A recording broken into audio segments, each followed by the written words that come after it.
कैसे हो मित्र? तो मेरा नाम है राघव और आप देखने चाहें कॉम्पिटिटिव विज्ञान। आज इस वीडियो में हमने इलेक्ट्रोस्टैटिक पोटेंशियल एनर्जी और इलेक्ट्रोस्टैटिक पोटेंशियल को डिटेल में कवर करना है।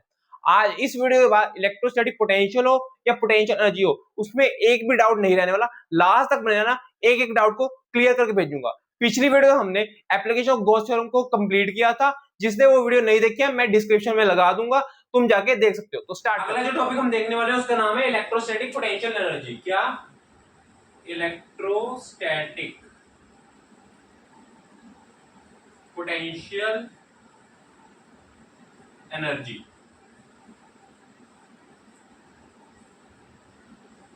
पोटेंशियल एनर्जी वर्ड हमने कई जगह अभी तक देखा है। पहले हम वर्क एनर्जी पावर पे देखते हैं, 11th क्लास में हम वर्क एनर्जी पावर पहले से देखते हैं। उसके बाद हम इसको एसएचएम वगैरह इलास्टिक पोटेंशियल एनर्जी, जब हमारा इलास्टिसिटी वाला चैप्टर आता है उसमें इलास्टिक पोटेंशियल एनर्जी आती है। फिर एसएचएम में भी छोटी मोटी जगह हम पोटेंशियल एनर्जी को देखते हैं, कई जगह हम देखते हैं पोटेंशियल एनर्जी। लेकिन इस क्लास में पहले ही चैप्टर में पोटेंशियल एनर्जी वर्ड आ गया, क्योंकि हम 11th में ही सीख के आए हुए थे। तो हमारे पास चार्जेस की वजह से जो पोटेंशियल एनर्जी क्रिएट हो रही थी हमें वो बतानी है कि इसका क्या मतलब हुआ। अब मान लो एक कैपिटल क्यू चार्ज, इसको पॉजिटिव लो। क्या? एक कैपिटल क्यू चार्ज, मान लो ये पॉइंट है, इससे करोड़ों अरबों किलोमीटर, क्या करोड़ों अरबों किलोमीटर, जिसे मैं इनफाइनाइट कह देता हूं। इनफाइनाइट पॉइंट क्या तुम्हें पता है? मुझे तो नहीं पता, तुम्हें पता है? किसी को भी नहीं पता होगा। तो यहां पे एक पॉजिटिव क्यू चार्ज रखा है, ये दोनों ही पॉजिटिव है। अब पॉजिटिव पॉजिटिव एक दूसरे को रिपेल करेंगे, पॉजिटिव पॉजिटिव तो रिपेल करेंगे ना।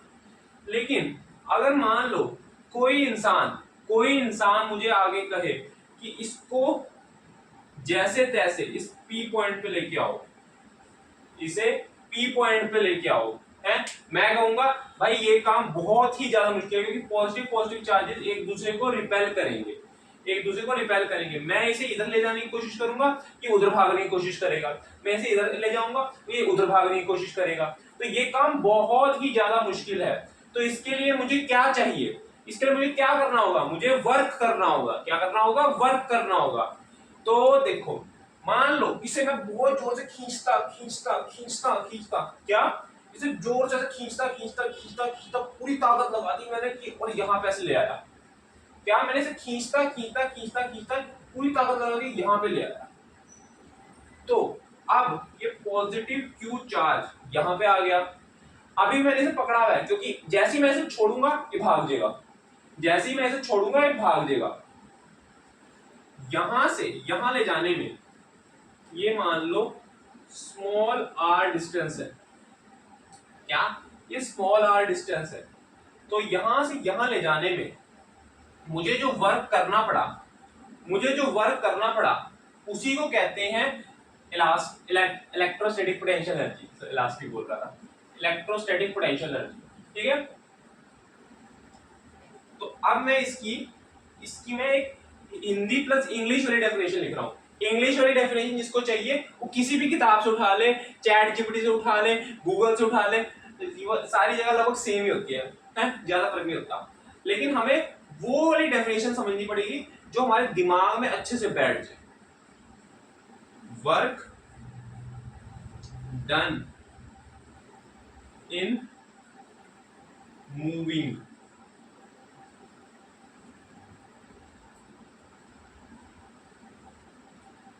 Work done in moving. Actually ना ये मतलब हमारे पास जो कैपिटल क्यू चार्ज है, इसने अपने आसपास एक इलेक्ट्रिक फील्ड बना रखी होगी, इलेक्ट्रिक फील्ड। तो इसके कांटेक्ट में जो ये capital Q charge, small Q charge होएगा, इसकी वजह से ये दूर भागने की कोशिश करता है। ये तो सबको पता ही होता है, ये इसका बेस होता है, मतलब ये इस टॉपिक का बेस होता है कि इलेक्ट्रिक फील्ड की वजह से इस पे वगैरह फोर्स वगैरह लगेगी, फिर इस पे पोटेंशियल एनर्जी लगेगी, वो सब बातें, वर्क डन वगैरह। चलो हम उतना नहीं जाना। बाकी ये बात समझ में आ गई कि स्मॉल क्यू चार्ज को जब मैं खींचता यहाँ पे ले आया तो उसमें मुझे एक वर्क करना पड़ा। तो उसी को मैं कहता हूं electrostatic potential energy. Work done in moving small Q charge from infinity to P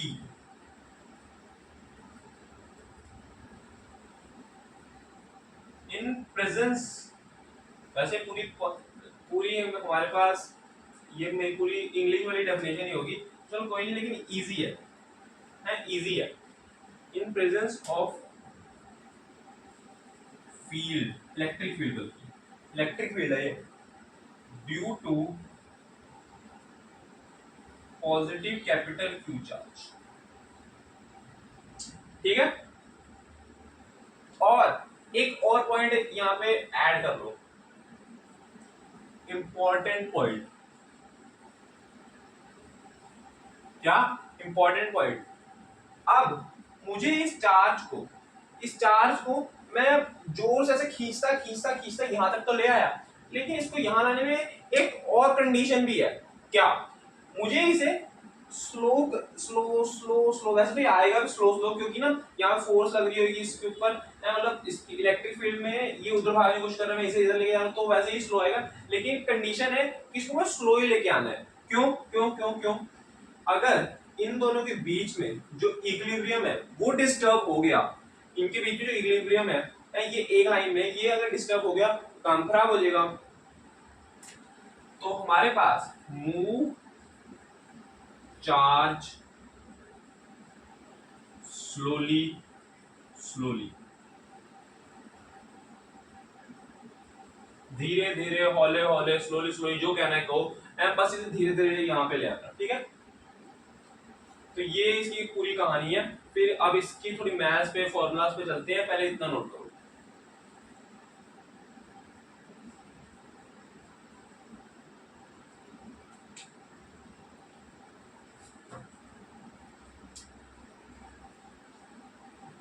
कर लिया नोट? ठीक।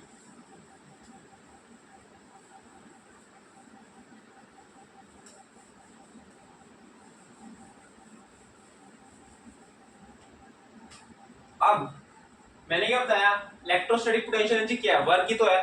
तो वर्क ही है, तो एक काम करते हैं, है? अगर ये वर्क ही है तो एक काम करते हैं, मैं इसको क्या लिख देता हूँ, work is equal to integration of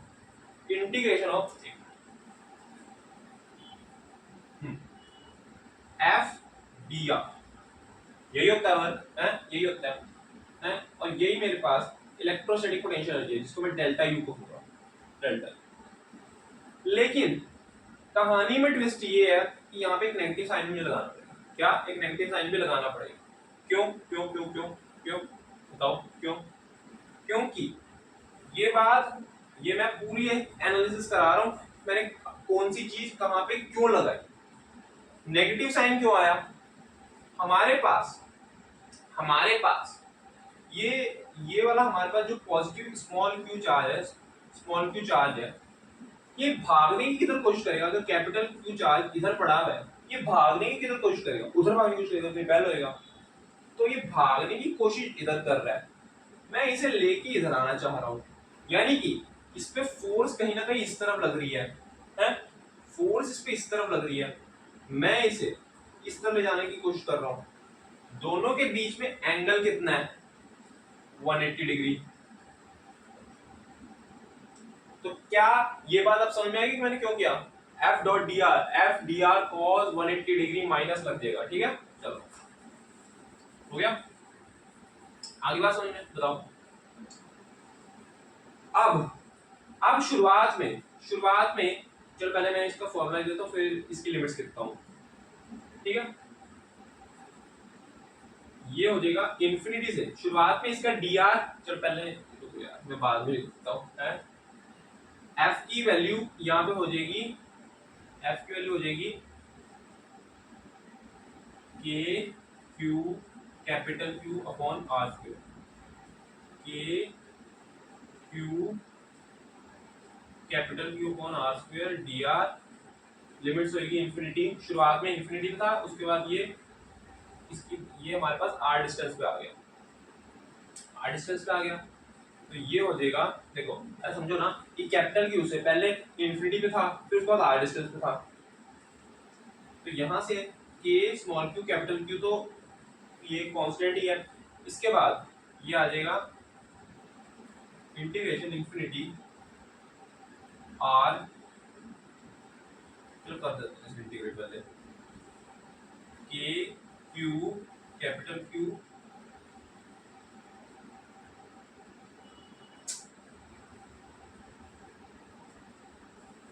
क्या, ये capital Q small Q minus 1/r, इसकी इंटीग्रेशन 1/r² की माइनस 1/r, तो r ये इन्फिनिटी, ये बन जाएगा माइनस के capital Q small Q minus 1/r minus 0, क्योंकि 1/इन्फिनिटी 0 ही होता है, तो माइनस माइनस प्लस हो जाएगा, तो k capital Q small Q upon r r। ठीक है, तो यहाँ से फाइनल फॉर्मूला लिख रहा हूँ, ये डेरिवेशन हो गई है। अब मैं फाइनल फॉर्मूला लिखूंगा, जल्दी देखो इसे।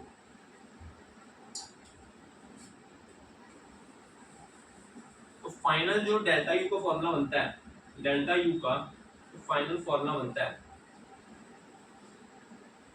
ये बन जाएगा कि capital Q small Q upon small R.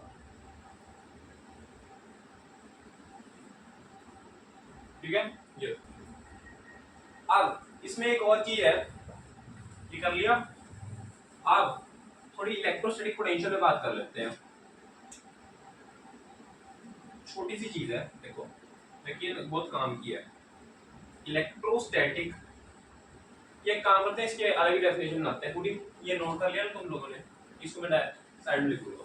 ठीक है, ये नोट कर लिया होगा। इलेक्ट्रोस्टैटिक पोटेंशियल, अब तक हमने बात करी पोटेंशियल एनर्जी पे, अब पोटेंशियल पे बात करते हैं। देखो क्या एक्चुअली डेल्टा वी होएगा, ये होता है, इसको मैं डेल्टा वी से भी नोट करूँ, डेल्टा वी से। एक्चुअली डेल्टा ना चेंज को रिप्रेजेंट कर रहा है, delta U upon small Q. अब ये क्या है? अब ये क्या है? अगर मैं इसे वर्डिंग्स में रिपीट करूं, इस फॉर्मूला को मैं वर्डिंग्स में बताऊं, तो इसका मतलब है, क्या एक काम करते हैं, इसको मैं डेल्टा की वैल्यू रख के दिखाता हूं, उसे ज्यादा फील आएगी। के कैपिटल क्यू स्मॉल क्यू, यही हमने देखी थी ना, डेल्टा यू की वैल्यू हमने अभी डिराइव करी, K capital Q small Q upon R. तो यहां पे अगर मैं ये रख दूं, ये हो जाएगी आर स्मॉल क्यू, ये गया, तो ये रह गया के कैपिटल क्यू अपॉन आर।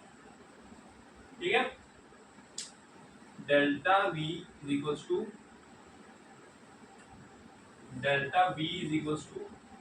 के capital Q upon are.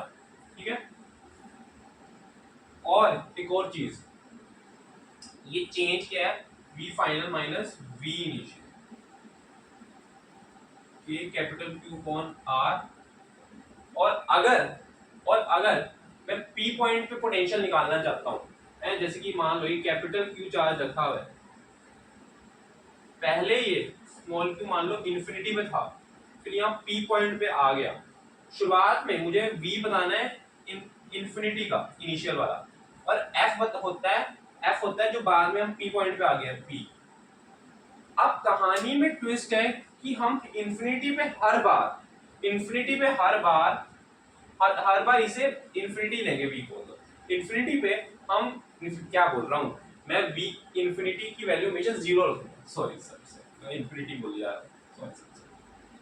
v infinity मतलब इन्फिनिटी पे जो पोटेंशियल की वैल्यू होगी वो हमेशा 0 है, वो हमेशा 0 है। इस पॉइंट को याद कर लो, इसमें ज्यादा लॉजिक में जाने की जरूरत नहीं है, क्योंकि हमारे पास काफी दूर हमारे पास पॉइंट होता है इन्फिनिटी का, तो उसको हम ना 0 ही मान लेते हैं। तो हमारे पास at infinity value of potential is 0। क्या वैल्यू ऑफ पोटेंशियल इज, ये थोड़ा सा चलिए यहां रख देता हूं, या नीचे, एट इन्फिनिटी v is 0। ठीक है, एट इन्फिनिटी v is 0, तो ये वाली टर्म तो गायब होगी, तो यहां से फाइनली ये गायब कर देता हूं मैं। अब जो फाइनल हमारे पास, ये तो तुम्हारा डेल्टा v की मैं कर रहा था डेरिवेशन, और vp बताना है, किसी पर्टिकुलर पॉइंट पे बताना है, तो वो हो जाएगा k capital Q upon small r।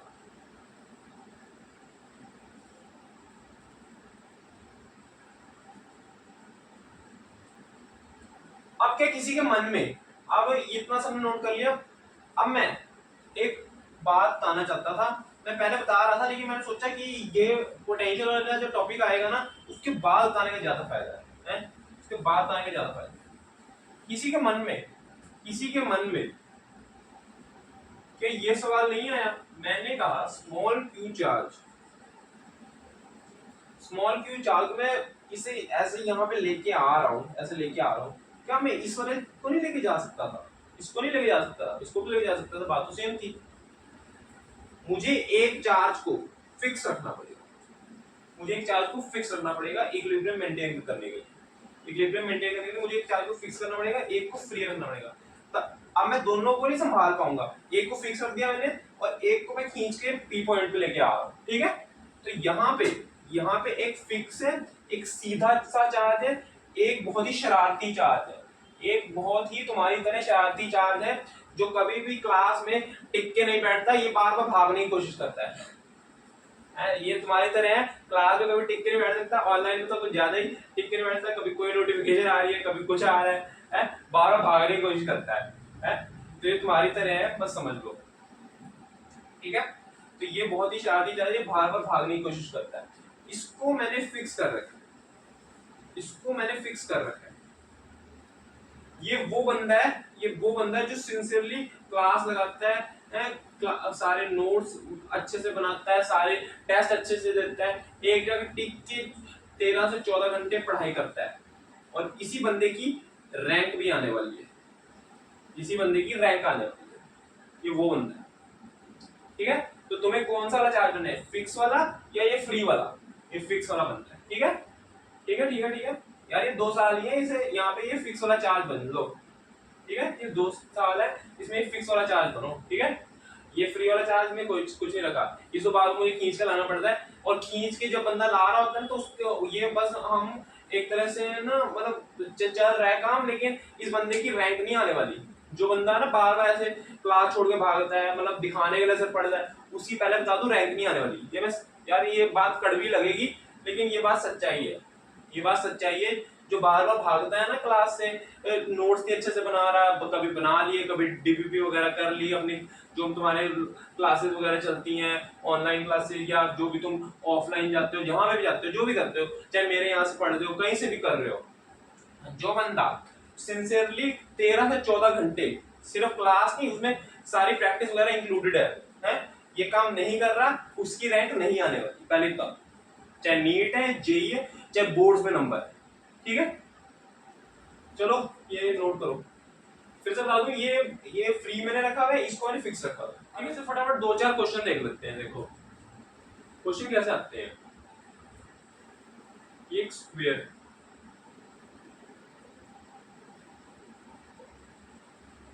Q Q Q, और इसकी वजह से यहाँ P पॉइंट पे, इन तीनों की वजह से इस P पॉइंट पे अब VP की वैल्यू बताओ, VP की वैल्यू। चलो एक मैं करके दिखा देता हूँ। VP होता है, देखो अगर मैं कह दूं कि ये वाली डिस्टेंस A है, क्योंकि स्क्वायर है तो सारी यही होगी, ये भी A होगी, तो ये हो जाएगा, देखो इस पे यहाँ पे होएगा KQ अपॉन A, समझा ना। अगर ये कैपिटल Q चार्ज था और मुझे इस P पॉइंट पे पोटेंशियल बताना था, तो मेरा फॉर्मूला बनता है KQ और इसके बीच में डिस्टेंस R थी, तो इन दोनों के बीच में कितनी डिस्टेंस है, इस P पॉइंट और Q के बीच में A, और इन दोनों के बीच में कितनी डिस्टेंस होगी, ये होगी A√2, ये तुम्हें याद होनी चाहिए थी, KQ A√2 प्लस ये हो जाएगी KQ अपॉन A, तो यहाँ से KQ बाय A मैं कॉमन ले रहा हूँ, तो ये हो जाएगा 2 + 1/√2, ठीक है। ये देखो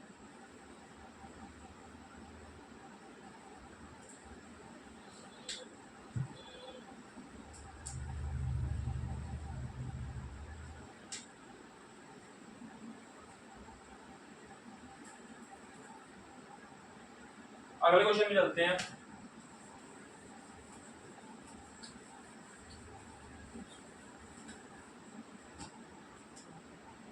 अगर ये ये यहाँ यहाँ यहाँ ये मेरे पास एक रेगुलर हेक्सागन है, इसके सारे वर्टिसेस पे Q Q Q Q Q Q charge रखा हुआ है, तो इसके बिल्कुल सेंटर पे E पे, बिल्कुल इसके सेंटर पे Vp की वैल्यू क्या होगी? मैं 2 मिनट के साइड हो रहा हूँ, ट्राई कर लिया होगा, देखो रोक के ट्राई करना होता है। Vp ये हो जाएगा, देखो अगर मैंने एक के निकाल लिया, सबसे डिस्टेंस इसकी सेम है, तो अगर मैं उसे 6 से मल्टीप्लाई कर दूंगा, 6 से मल्टीप्लाई कर दूंगा एक का निकाल के, तो मेरा काम बन जाएगा। तो एक का तो मुझे निकालना ही पड़ेगा, मुझे ये डिस्टेंस चाहिए होगी, ये डिस्टेंस कैसे निकालूंगा? तो देखो सबको पता है ये पूरा एंगल 360 डिग्री होगा, और ये एक 360 का 6 होगा, 6 पार्ट, तो 6 पार्ट क्या होता है 60 डिग्री, तो ये 60 डिग्री एंगल।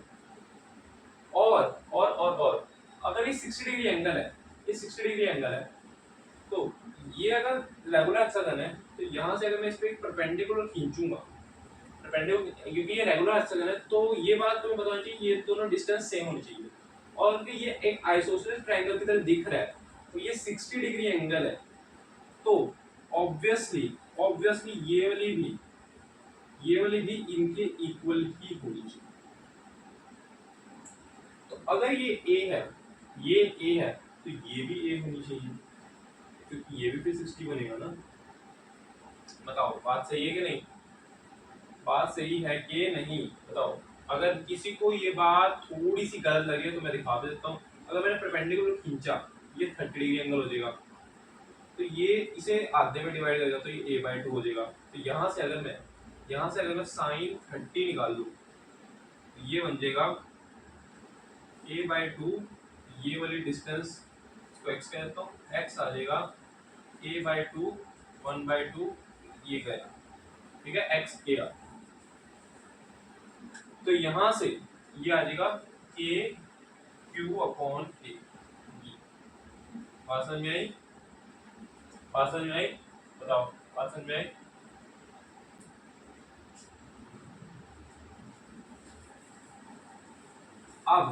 अब 2-4 क्वेश्चन, एक और क्वेश्चन देख लो। नेगेटिव चार्जेस कैसे रोल प्ले करते हैं, ये भी मैं दिखा देता हूँ इस क्वेश्चन में। क्या नेगेटिव चार्जेस भी क्वेश्चन आ सकते हैं? बिल्कुल आ सकते हैं, क्यों नहीं आ सकते। Q Q माइनस Q, और इसको माइनस Q काम करो, इस P पॉइंट पे बिल्कुल सेंटर पे जरा Vp की वैल्यू बताओ। देखो सबसे पहले तो तुम्हें ये पता होना चाहिए, इन सब से a/√2 का आधा होना चाहिए, यानी कि a/√2 का आधा होना चाहिए, तो ये हो जाएगा a/√2, ठीक है। सबसे तो यहां से मैं लिख सकता हूं, अगर मैं इसके लिए लिखूं KQ/a/√2, KQ/a/√2, इससे क्या बनेगा, इससे नेगेटिव हम लगाएंगे। यहाँ पे तुम्हें मैंने अब तक फोर्स में क्या बताया था कि डायरेक्शन में माइनस अपने आप रोल प्ले कर लेता है, तो हमें माइनस अलग से लिखने की जरूरत नहीं है, लेकिन यहाँ पे हमें लिखना पड़ेगा, ठीक है। क्या फर्क है, यहाँ पे लिखना पड़ेगा माइनस है। क्या अभी तक पोटेंशियल एनर्जी मुझे कोई डायरेक्शन आते तो मैं देखा है, मुझे कोई डायरेक्शन आते हुए देखा नहीं, देखा ना, तो यहाँ पे हमें माइनस अलग से लिखना पड़ेगा, तो ये हो जाएगा a/√, और यहाँ पे भी -2KQ a/√, ठीक है। इन सबको ऐड वगैरह कर लेना, ठीक है। देख, तो अभी के लिए बस इतना ही। हो आपको सारे कंसेप्ट समझ में आए होंगे, चीजें क्लियर होंगी, कॉन्सेप्ट क्लियर होंगे, और ये वीडियो अच्छी लगी तो वीडियो को लाइक कर दो, चैनल सब्सक्राइब कर दो। Okay, thank you.